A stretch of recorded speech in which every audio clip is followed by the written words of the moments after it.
Plan de retour de Ronald Araujo dévoilé. Un phénomène de 22 ans en invité surprise du mercato.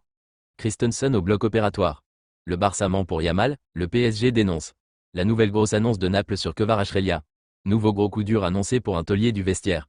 Hansi Flick prépare le retour imminent d'un titulaire. Après Chevalier, un autre gardien de Ligue 1 dans le viseur. Bienvenue sur la chaîne FC Blaugrana, abonne-toi et on commence. Plan de retour de Ronald Araujo dévoilé. Alors que le Barça se relève doucement de ses derniers échecs, l'heure est désormais à la planification du retour d'Araujo, un renfort clé pour redresser la barre et solidifier la défense. Le FC Barcelone a recommencé ses entraînements lundi 18 novembre, avec déjà en tête le prochain match de Liga contre le Celta à Balaído, 21h. Les joueurs non sélectionnés au niveau international s'exercent en attendant le retour des autres. Bien que l'entraîneur finalise l'équipe et le 11 de départ, il prévoit des retours, notamment celui de Ferran Torres qui devrait être présent pour cette rencontre. De plus, le club a établi un programme pour le retour de Ronald Araujo.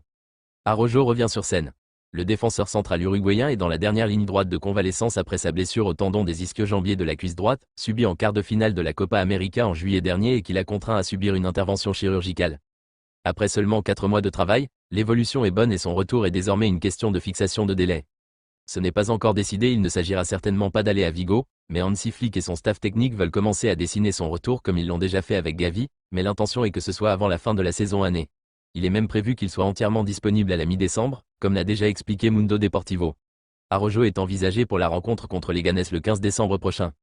Un phénomène de 22 ans en invité surprise du mercato. Le Barça tente de mettre la main sur un nouveau latéral gauche pour la saison 2025 à 2026. Et parmi les options à l'étude, le club Blaugrana songe à un petit phénomène du championnat néerlandais, Hugo Bueno. Géré par Jorge Mendes, l'Espagnol pourrait profiter du célèbre agent portugais pour s'ouvrir les portes de la Catalogne. En quête de renfort pour la saison 2025 à 2026, le FC Barcelone explore de nouvelles options pour renforcer son couloir gauche. Parmi les profils étudiés, un nom revient avec insistance, Hugo Bueno. Ce jeune latéral gauche espagnol, actuellement en pleine ascension dans le championnat néerlandais, attire les convoitises grâce à son dynamisme, sa polyvalence et sa maturité précoce. À seulement 22 ans, il est considéré comme l'un des talents les plus prometteurs à son poste dans le foot espagnol, et le Barça semble déterminé à ne pas passer à côté de cette opportunité. Sous les couleurs de Feyenoord, où il est prêté par Wolverhampton, Bueno a déjà délivré 3 passes décisives en 7 matchs cette saison. L'Espagnol cartonne littéralement depuis son arrivée aux Pays-Bas. Jorge Mendes, un atout de poids dans les négociations. Si Hugo Bueno fait partie des priorités du club catalan, c'est en grande partie grâce à l'implication de son agent, Jorge Mendes. Le célèbre agent portugais, qui entretient des relations étroites avec le Barça, pourrait jouer un rôle clé dans ce transfert. Mendes, connu pour sa capacité à conclure des affaires complexes, pourrait faciliter l'intégration de Bueno dans un effectif Blaugrana où la concurrence est féroce. Pour Hugo Bueno, ce transfert serait une opportunité unique de se mesurer au plus grand tout en poursuivant sa progression sous les ordres de l'entraîneur barcelonais, Hansi Flick. Alphonso Davies, plan à compliquer. Le Barça rêve de signer Alphonso Davies, en fin de contrat avec le Bayern Munich. Hansi Flick a été son coach en Bavière, c'est un gros atout. Mais le Real Madrid semble avoir trop d'avance dans le dossier. Le plan B Hugo Bueno a été activé. Reste à savoir combien Wolverhampton en demandera pour son transfert. Christensen au bloc opératoire. Le joueur Andreas Christensen, qui défend les couleurs du FC Barcelone, a subi une opération chirurgicale en raison d'une blessure au pied gauche. Andreas Christensen, âgé de 28 ans, s'est blessé au pied gauche lors du match de championnat contre Valence après seulement 26 minutes de jeu. Il n'est pas réapparu sur le terrain depuis lors. Le défenseur danois souffrait d'une tendinopathie d'Achille qu'il a développée en 2022. Après un traitement conservateur qui n'a pas porté ses fruits, le FC Barcelone a décidé d'intervenir pour régler définitivement son problème. Selon le média danois Viaplay, Christensen a subi une opération ambulatoire en Suède, il y a 3 semaines et est revenu lundi dernier pour retirer ses points de suture. Un retour prévu en janvier. Christensen devra retourner sur le terrain dans environ 15 à 20 jours pour reprendre l'entraînement. À partir de ce moment, il se concentrera sur le travail sur le gazon et augmentera progressivement l'intensité de ses exercices. Toutefois, son retour officiel ne pourra se faire avant le 1er janvier, car sa carte fédérale a été utilisée pour enregistrer Dani Olmo. Pour rappel, depuis son arrivée à l'été 2022, Andreas Christensen a joué 32 matchs lors de sa première saison, dont 18 complets. La saison suivante, en 2023 à 24, il a participé à 42 matchs, mais n'a atteint les 90 minutes que dans 11 d'entre eux. Le club a décidé de traiter définitivement sa blessure pour favoriser son épanouissement et éviter des rechutes fréquentes. Le Barça ment pour Yamal, le PSG dénonce. Le président du FC Barcelone, Joan Laporta, a révélé cet été avoir reçu une offre de 200 à 250 millions d'euros du PSG pour Lamine Yamal, 17 ans. Cependant, le PSG n'a pas vraiment la même version. Lamine Yamal, la star montante de la Liga et de l'équipe d'Espagne après l'Euro 2024, était bien dans le viseur du PSG. Le Barça ne l'a pas caché, sans pour autant nommer précisément le PSG. Bien que le président du Barça Joan Laporta n'ait pas précisé l'origine de cette proposition, des rumeurs évoquaient le Paris Saint-Germain comme l'émetteur. Lors de l'émission El Chiringuito lundi, le conseiller de Laporta, Enric Massip, a quasi confirmé ces informations, soulignant que le président n'a jamais pris l'offre au sérieux. Il a ajouté que seule une équipe comme le PSG, avec ses moyens financiers, pourrait se permettre une telle somme. Cependant, le PSG a vite démenti. Selon l'équipe, le club dément catégoriquement, à 1 million de %. Le quotidien souligne que cette source affirme que le PSG ne pouvait pas se permettre financièrement de faire une telle proposition l'été dernier. Luis Campos s'est renseigné durant le mercato pour connaître la situation du joueur, mais le Portugais est coutumier de prendre des contacts et de garder des dossiers ouverts pendant des années. La nouvelle grosse annonce de Naples sur Kvaratskhelia. Naples est à nouveau sorti du silence sur l'avenir de Khvicha Kvaratskhelia, pisté par le PSG et le FC Barcelone. Auteur d'un bel euro à la Géorgie, Khvicha Kvaratskhelia a confirmé son gros regain de forme à Naples sous les ordres d'Antonio Conte. Annoncé avec insistance au Paris Saint-Germain cet été, l'ailier de 23 ans reste une cible de choix pour le club de la capitale pour l'été prochain. Mais ces derniers jours, on apprenait que le FC Barcelone était aussi entré dans la danse et aimerait concurrencer le triple champion de France en titre dans ce dossier. Cependant, l'actuel leader de la Serie A n'aurait pas dit son dernier mot dans ce dossier. Naples espère toujours prolonger Kvaratskhelia, sous contrat jusqu'en 2026, le Géorgien fait l'objet d'une cour assidue de la part de son club pour une prolongation de contrat.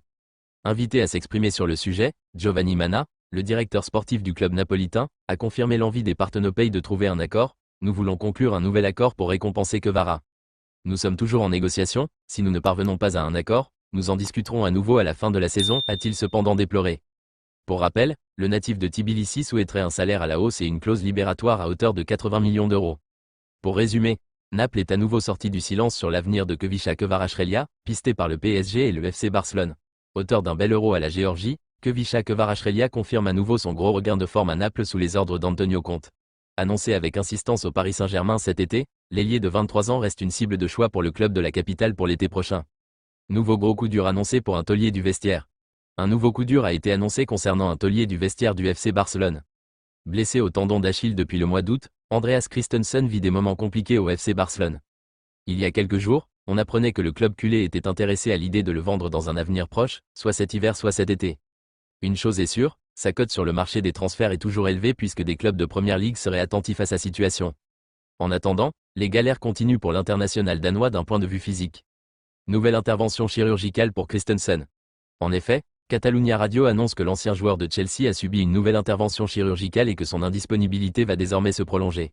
Le média catalan révèle qu'il ne devrait finalement pas revenir avant la fin du mois de janvier, de quoi très probablement exclure une vente durant le mercato hivernal alors que cette opération serait en réalité une thérapie régénérative cellulaire qui a été réalisée sur les tendons des deux pieds. Le défenseur de 28 ans sera néanmoins de retour pour les grosses échéances de la deuxième partie de saison. Du positif dans le négatif. Pour résumer, un nouveau coup dur a été annoncé concernant un taulier du vestiaire du FC Barcelone. Blessé au tendon d'Achille depuis le mois d'août, Andreas Christensen vit des moments compliqués au FC Barcelone. Il y a quelques jours, on apprenait que le club culé était intéressé à l'idée de le vendre dans un avenir proche, soit cet hiver soit cet été. Hansi Flick prépare le retour imminent d'un titulaire. En proie à de très nombreuses blessures, le Barça voit surtout ses jeunes éléments prometteurs être sur la touche depuis le début de la saison. Parmi eux, Gavi n'a pas vécu le retour escompté, mais pourrait vivre une seconde chance courant décembre. En cette fin du mois de novembre, 9 blessés sont à déplorer du côté du FC Barcelone. À tous les postes, parmi les titulaires, les remplaçants, Hansi Flick doit composer avec un effectif tronqué dans de grandes largeurs. Parmi les absents, 4 d'entre eux sont âgés de 23 ans ou moins, rappelant ainsi à l'ordre les pépites pressées de performer au plus haut niveau. Gavi, la désillusion avant l'espoir. Officiellement, Gavi ne fait même pas partie de cette longue liste de joueurs blessés. À 20 ans, l'Espagnol a déjà vu un mois passer depuis son retour après une rupture des ligaments croisés, mais n'apparaît que comme l'ombre de lui-même. Pourtant, AS indique dans son édition du jour qu'Hansi Flick est bien loin de s'inquiéter pour son protégé. Très peu utilisé jusqu'alors, Gavi devrait revenir très en forme d'ici un mois. Concrètement, le retour rapide à la compétition, prématuré pour ainsi dire, est un choix de Flick, en pleine conscience que le joueur n'est pas encore prêt à disputer l'entièreté des rencontres avant un moment. Courant décembre, Gavi devrait ainsi retrouver la pleine possession de ses moyens, disposant en théorie d'un temps de jeu bien plus confortable pour se développer. À Barcelone, la gestion du temps de jeu se révèle comme un travail de fin équilibriste pour Hansi Flick depuis son arrivée. Outre les blessures, une décision étonnante a par exemple été prise pour Wojciech Szczęsny, rappelant ici que le coach allemand demeure le seul décisionnaire au sein de son groupe. Après Chevalier, un autre gardien de Ligue 1 dans le viseur?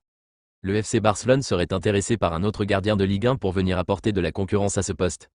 Le 22 septembre dernier, à l'occasion de la large victoire à Villarreal, 5-1, Le FC Barcelone avait néanmoins le malheur de perdre Marc-André Ter Stegen pour très probablement le reste de la saison. Victime d'une rupture complète du tendon rotulien du genou droit, l'Allemand a vu son club recruter Wojciech Szczęsny, même si à l'heure actuelle c'est bien Iñaki Peña qui le supplée en tant que numéro 1. Ces derniers temps, les rumeurs concernant l'arrivée d'un nouveau gardien numéro 1 pour l'avenir ont pris de l'épaisseur alors que les noms de Diogo Costa et de Lucas Chevalier sont revenus dans la presse. Le Barça a un œil sur Bulka, ce qu'a tenu à démentir Deco dans les colonnes de Mundo Deportivo, assurant que Ter Stegen récupérait sa place à son retour de blessure. Non. Marc a encore 3 ans de contrat, il est jeune pour un gardien, 32 ans, et il faut se concentrer sur sa bonne récupération et son bon retour. C'est pourquoi il est important d'avoir 2 gardiens qui nous donnent des garanties, pour ne pas être pressés qu'ils reviennent. Nous l'analysons petit à petit, je ne pense pas que ce soit quelque chose que nous devons considérer maintenant. Je ne vois aucun gardien pour le moment car quand Marc ira bien, nous ne recruterons personne pour le remplacer. En attendant, si le Polonais venait à ne pas prolonger l'aventure, le leader de la Liga aurait tout de même pour ambition de recruter un nouveau portier à bas prix, le club souhaitant avoir 3 joueurs à ce poste selon Sport. Et c'est ainsi que Marcin Bulka entrerait en scène, lui qui arrive en fin de contrat à l'issue de la saison avec l'OGC Nice. Reste à savoir si l'ancien Parisien acceptera un tel rôle, lui qui a très probablement l'ambition d'être numéro 1. Affaire à suivre. Pour résumer, le FC Barcelone serait intéressé par un autre gardien de Ligue 1 pour venir apporter de la concurrence à ce poste. Le 22 septembre dernier, à l'occasion de la large victoire à Villarreal, 5-1, le FC Barcelone avait néanmoins le malheur de perdre Marc-André Ter Stegen pour très probablement le reste de la saison.